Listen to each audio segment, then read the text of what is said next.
মেঘলা যথাসময়ে আজকে এইচএসসির যে পরীক্ষা ছিল রুটিন অনুযায়ী সে পরীক্ষাটি অনুষ্ঠিত হয়েছে। আমি আছি রাজধানীর সায়েন্স ল্যাব মোড়ে। এখানে সিটি কলেজ, বেশ সুনামধন্য কলেজ। এখানে ঠিক যথাসময়ে শিক্ষার্থীরা এসেছেন এবং পরীক্ষায় অংশগ্রহণ করেছেন। আর আপনি যে বিষয়টি জানতে চেয়েছেন যে অভিভাবকরা উদ্বিগ্ন কিনা, আমরা বেশ উদ্বেগ দেখেছি অভিভাবকদের মধ্যে।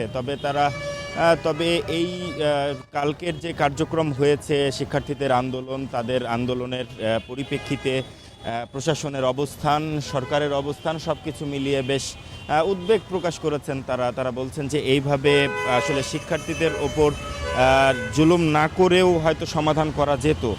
তবে তারা পরীক্ষার প্রশ্নপত্রের মান নিয়েও কিন্তু প্রশ্ন তুলেছেন যে শিক্ষার্থীবান্ধব প্রশ্নপত্র এবারের পরীক্ষায় হয়নি। আর যে 3 দফা দাবি নিয়ে শিক্ষার্থীদের গতকালকের আন্দোলন ছিল, এর মধ্যে প্রথমটি ছিল শিক্ষামন্ত্রীর পদত্যাগ।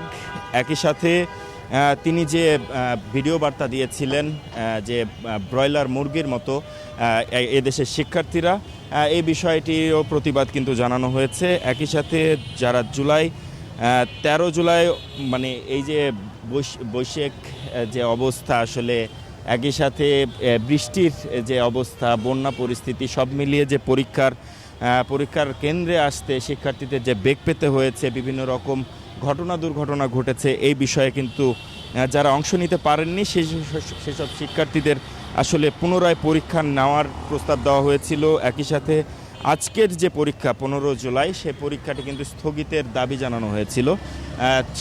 এই 3টি দাবি নিয়ে কিন্তু শিক্ষার্থীদের কালকে সায়েন্স ল্যাব মোড় অবস্থান করেন এবং পরবর্তীতে সেটি আরও বেগবান হয় তাদের আন্দোলন, এবং পরবর্তীতে সেটি মানিক মিয়া এভিনিউ পর্যন্ত যায় এবং পুলিশের বাধার মুখে শিক্ষার্থীরা অবশ্য রাতে সেখান থেকে স্থান ত্যাগ করেন। সেখানেও কিন্তু 2টি দাবি রাখা হয়েছিল। একসাথে হচ্ছে আজকে লং মার্চ টু শিক্ষা মন্ত্রণালয়, একই সাথে আরেকটি হচ্ছে যে আজকের পরীক্ষা আন্দোলনটা শুরু করবে তারা পরীক্ষার পর।